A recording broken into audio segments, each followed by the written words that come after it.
Well, light rail riders, listen up. New construction for light rail expansion means that you could have to deal with up to 10 weeks of disruptions on the link. This starts the weekend after New Year's, when there will be no light rail service through downtown Seattle. Instead, you will have to get on a surface shuttle to take you to stops between Capitol Hill and SoDo.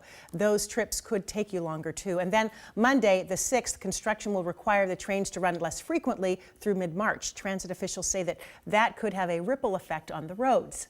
So it's really important to stay engaged, be adaptable, be able to adjust your commute times, flexing your work schedule, maybe taking that conference call before you leave the house to head out for work. There will also be big changes during the same time period at the Pioneer Square station. Passengers will need to transfer via a new center platform. Also, no bikes will be allowed at the station for that 10-week period.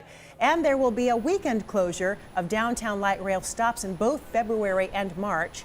This is all part of the light rail integration that will connect commuters between Seattle and Bellevue's Overlake Village by 2023. Federal Way's light rail extension project got a big boost in federal funding last week. That project would extend service south and hopefully alleviate some of the congestion for commuters in the suburbs south of Seattle. King 5's Sebastian Robertson has a look at what's to come.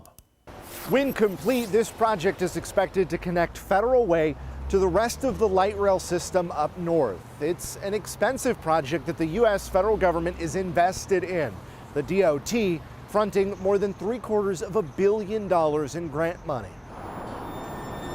And that's not all. Add nearly $630 million in low-interest loans from the feds, and the Federal Way light rail project is looking at $1.4 billion to get commuter trains up and rolling.